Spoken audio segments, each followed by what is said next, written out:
सर्दियों के गाढ़े स्याह कोहरे ने सालिनास घाटी को आकाश और पूरी दुनिया से अलग कर बंद कर दिया था। चारों ओर के पहाड़ों पर वह ढक्कन जैसा बैठ गया था और विशाल घाटी को बंद बर्तन में बदल दिया था। लंबी चौड़ी धरती पर जहाँ जहाँ मजदूरों ने गहरी जुताई की थी, वहाँ वहाँ धरती चमक रही थी। जहाँ फाल ने गहरा काटा था, सालिनास नदी के उस पार की घाटी के खेतों में पीले पीले ठूंठ मरियल सी पीली सूरज की रोशनी में नहाए दिख रहे थे। लेकिन सूरज की रोशनी का घाटी में दूर दूर तक पता नहीं था। दिसंबर जो आ गया था, नदी के किनारे सरपत झाड़ियों में नुकीले पीले पत्ते लौ की तरह दिख रहे थे। शांति और प्रतीक्षा का समय था। वह हवा में हल्की सी खुनक थी। दक्षिण पश्चिम से हल्की हवाएं चल रही थी, जिसे देख किसानों को जल्दी ही अच्छी बारिश की उम्मीद थी। लेकिन कोहरा और बारिश एक साथ कभी नहीं चलते। नदी पार हेनरी एलन के रेंच में अभी कुछ काम शेष बचा था।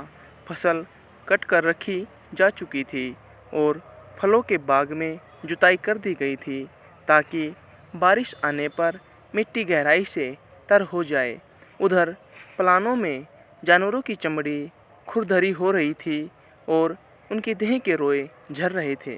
फूलों के बगीचे में काम करते अलीशा एलन ने अहाते के बाहर अपने पति हेनरी को 2 सूट पहने व्यक्तियों से बात करते देखा।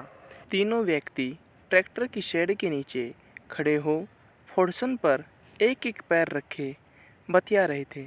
सिगरेट पीते वे मशीन को भी देखते जा रहे थे। कुछ देर तक उन्हें देखते रहने के बाद अलीशा अपने काम पर जुट गई। 35 वर्षों की अलीशा दुबली पतली लेकिन मजबूत कदकाठी की थी। उसकी आंखें पानी जैसी निर्मल थी। माली के वस्त्रों में उसकी देह वजनदार लग रही थी। साथ ही पुरुषों वाला काला हैट उसकी आंखों के पास तक ढका था। पैरों से कहीं बड़े जूते और उसकी प्रिंटेड ड्रेस बड़े से कढ़ाई अप्रन से ढकी थी, जिसमें 4 बड़े बड़े ओह वे अरे लो, यही बतलाने तो मैं तुम्हारे पास आया था। वे वेस्टर्न मीट कंपनी से आए थे। मैंने उन्हें 30 नए बछड़े बेच दिए हैं, और वह भी मेरी कीमत पर। वाह क्या बात है, उसने कहा। यह तो अच्छी खबर सुनाई। और मैंने सोचा, पति ने आगे बात पूरी करते कहा, मैंने सोचा कि आज शनिवार है, तो क्यों न हम सालिनास में जा किसी रेस्तरां में डिनर करें और फिर पिक्चर भी देखें इस सौदे की खुशी में। वाह क्या बात है, पत्नी ने दोहराया। ऐसा तो होना ही चाहिए, हेनरी ने अपने मजाकिया लहजे में कहा। और आज तो मुक्केबाजी भी है। कुश्ती के बारे में तुम्हारा क्या विचार है? अरे नहीं, क्या कहते हो? उसने बेमन से कहा। नहीं मुझे कुश्तियाँ कतई पसंद नहीं। मैं तो मजाक कर रहा था। अलीशा, हम लोग सिनेमा ही चलेंगे। अब देखो 2 बजे है। स्कॉटी को ले मैं पहाड़ी पर जा रहा हूँ बछड़ों को लाने। मेरे विचार से मुझे 2 घंटे तो इस काम में लग ही जाएंगे। हम लोग 5 बजे के आसपास शहर चलेंगे और कामिनास होटल में डिनर करेंगे। बढ़िया, घर से बाहर खाने का मज़ा ही कुछ और होता है। फिर ठीक है, मैं चलता हूँ घोड़ों को तैयार करने। मुझे भी बीजों को लाने का पर्याप्त समय मिल जाएगा इस बीच, अलीशा ने कहा। उसने अपने पति को कोठार के पास से स्कॉटी को आवाज़ देते सुना और फिर कुछ देर बाद दोनों को पहाड़ी की ओर बढ़ते देखा। एक छोटे से चौकोर रेतीले ज़मीन के टुकड़े में गुलदाउदी को अंकुरित करने के लिए पहले से ही उसने तैयार कर लिया था। खुरपी से उसने कई बार मिट्टी को उल्टा पलटा और फिर उसे पीटकर समतल कर दिया। फिर 10 समांतर नालियाँ बना डाली। गुलदाउदी के पौधों के पास पहुँच उसे नन्हे नन्हे ताज़े अंकुरों को तोड़ा। प्रत्येक की पत्तियाँ कैंची से छोटी की और उन्हें क्रम से जमाती रही। चक्कों की चूं-चूं चरमर के साथ खुरों की पदचाप सड़क से आती सुन अलीशा ने सिर उठाकर देखा। नदी किनारे लगे घने सरपत और कपास के पेड़ों के किनारे किनारे जाती सड़क पर एक अजीब सा वाहन अजीब तरह से चलता बड़ा आ रहा था। वह पुराने स्प्रिंगों पर लगी वैगन थी, जिसके ऊपर प्रेरी स्कूनरों जैसा कैनवास का त्रिपाल लगा था। उसे एक बूढ़ा भूरे रंग का घोड़ा और छोटा ग्रे सफ़ेद गधा खींच रहा था। घनी खूंटी वाली दाढ़ी बनाए एक आदमी हाँक रहा था। वैगन के पीछे चक्कों के बीच एक मरियल सा चारागाही कुत्ता शान से चल रहा था। कैनवास पर आड़े तिरछे शब्दों में लिखा था, बर्तन, कढ़ाई, चाकू, कैंची, लान काटने की मशीन सुधारी जाती है। 2 पंक्तियों का नाम निश्चितता को प्रकट कर रहा था। प्रत्येक अक्षर के अंतिम हिस्से को काले पेंट से कुछ नुकीले बनाया गया था। घुटनों पर बैठी अलीशा उसे ढीले ढाले वैगन को आते हुए देखती रही।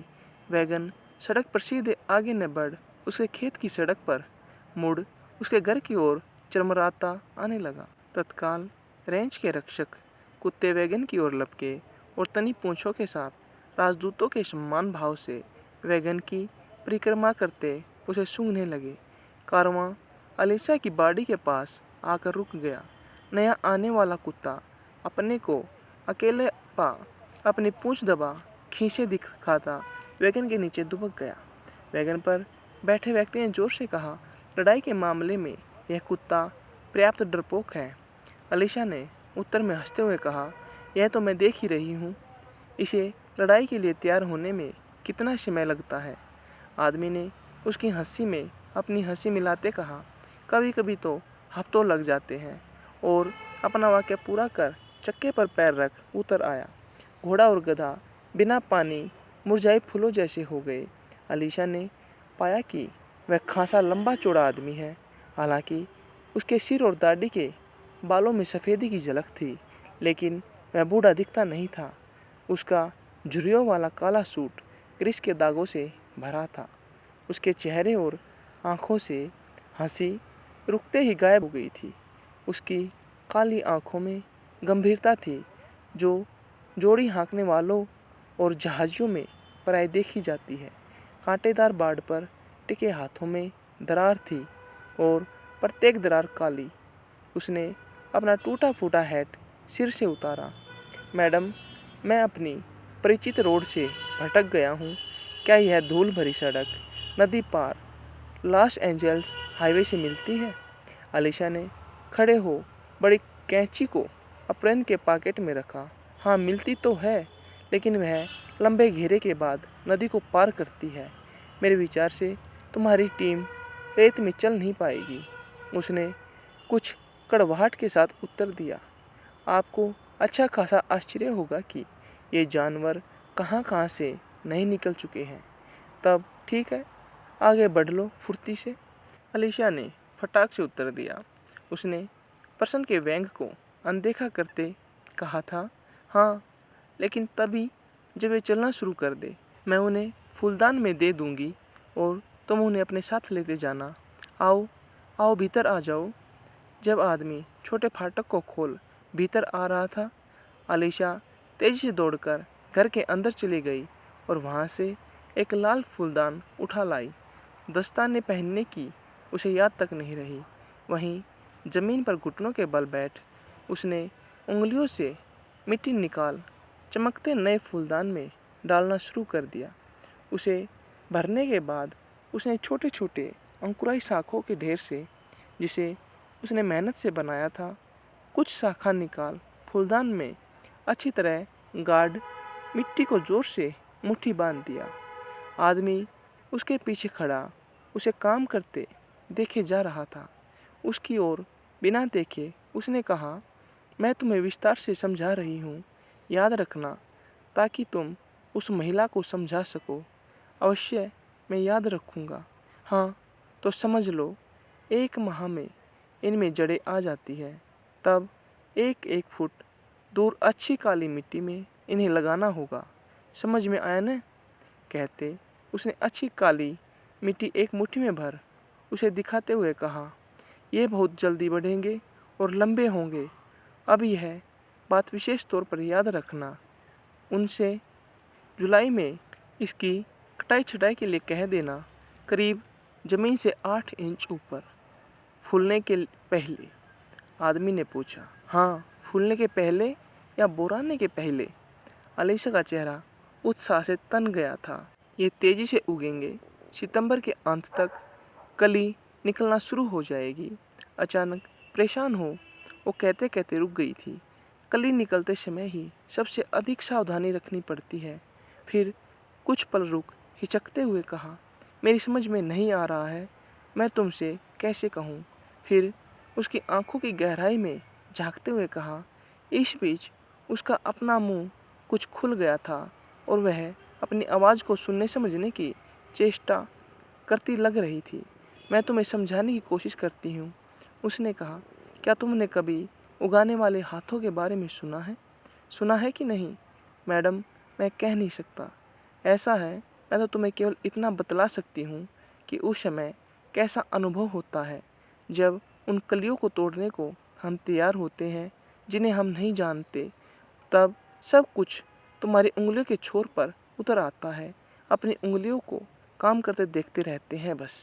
वे अपना काम स्वतः करती रहती है और तुम केवल उन्हें महसूस कर सकते हो। वे कलियों को तोड़ती चली जाती है। वे कभी कोई गलती नहीं करती। वे पौधे के साथ ही क्या उनकी अंग ही हो जाती है। तुम्हारी समझ में आया न? तुम्हारी उंगलियां और पौधे, तुम उन्हें महसूस कर सकते हो। पूरी बाह तक बाहों को सब पता होता है। वे कभी भूलकर भी गलतियां नहीं करती। तुम्हें यह एहसास लगातार बना रहता है। जब उस स्थिति में होते हैं तब कोई भी भूल हो ही नहीं सकती। देख रहे हो ना तुम? समझ रहे हो ना मैं क्या कह रही हूँ? घुटनों के बल जमीन पर बैठे अलीशा उसकी ओर देखे जा रही थी। उसके वक्ष भावावेश में फैलते जा रहे थे। आदमी की आंखें सिकुड़ गई। जानबूझकर वह दूसरी ओर देखने लगा। शायद हो सकता है जानता हूँ, उसने कहा। कभी कभी वैगन में रातों में अलीशा की आवाज़ भर्राने लगी। मैंने कभी तुम्हारी जैसी ज़िंदगी तो गुजारी नहीं है, लेकिन मैं जानती हूँ तुम क्या कहना चाहते हो। जब रातें गहरी अंधेरी हो जाती है लेकिन तारे कितने तीखे नुकीले होते हैं और वहाँ होती है खामोशी, तुम क्यों उठ जाते हो। प्रत्येक नुकीला तारा तुम्हारे देह में भिदता जाता है, गढ़ता जाता है। ऐसा ही होता है, गर्म और तीखा और प्यारा। घुटनों पर बैठे बैठे ही अलीशा का हाथ उसके ग्रीस लगे काले ट्राउजर पहने पैरों की ओर बढ़ा। उसकी सहमती सी उंगलियों ने लगभग पैंट को छू ही लिया था, लेकिन उसका हाथ अचानक नीचे ज़मीन पर गिर गया।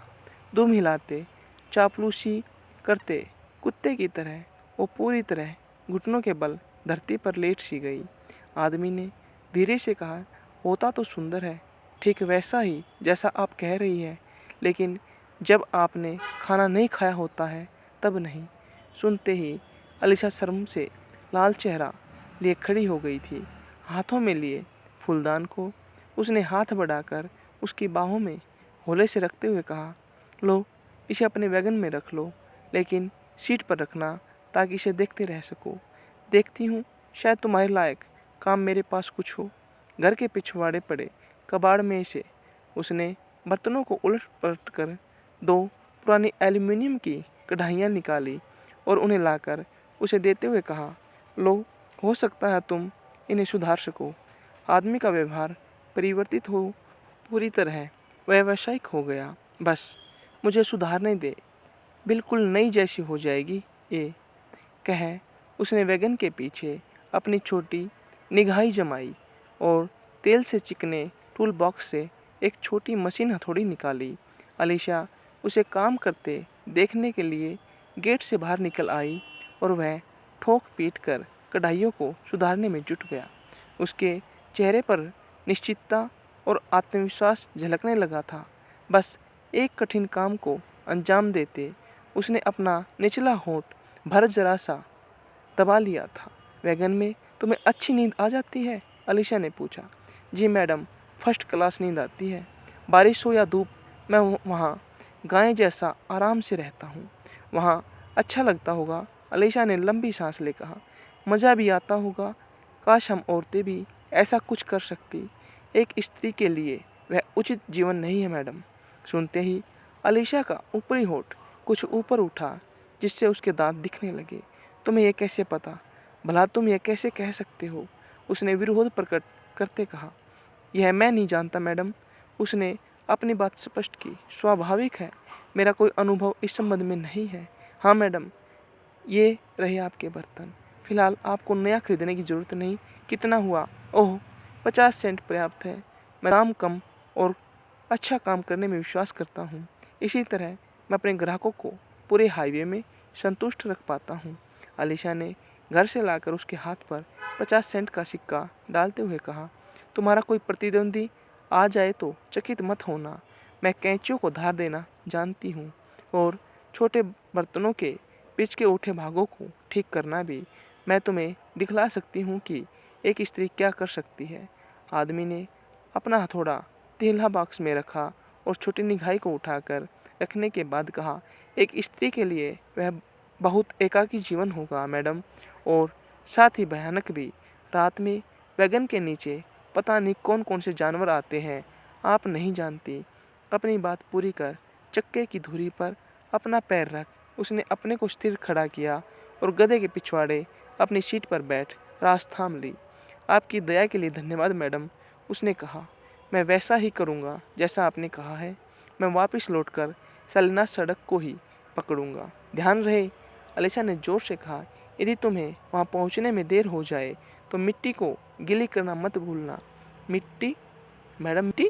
ओह हाँ, आपका तात्पर्य है गुलदाउद के चारों ओर। मैं ध्यान रखूँगा। कहते उसने मुंह से हाँकने की आवाज़ निकाली। दोनों जानवरों ने अपनी जगह संभाल ली। कुत्ता अपने पिछले चक्कों की जगह पर पहुंच गया। धीरे धीरे वैगन पलटा और अलीशा के घर की सड़क से हो उसी नदी किनारे वाली सड़क पर चलता गया। उस स्याह सांझ में वही एकमात्र रंग शेष था। बिना हिले डुले वो बहुत देर तक बैठी रही। उसकी आंखें कभी कभार ही झपक रही थी। हेनरी जोर से दरवाज़ा बंद करता अपनी टाई को वेस्ट में खोंसता आया। उसके आते ही अलीशा कुछ और तन गई और उसका चेहरा भी तन गया। हेनरी ने उसके पास पहुंच एकदम से रुक उसे गौर से देखा। क्या बात है अलीशा, आज तुम बेहद सुंदर लग रही हो।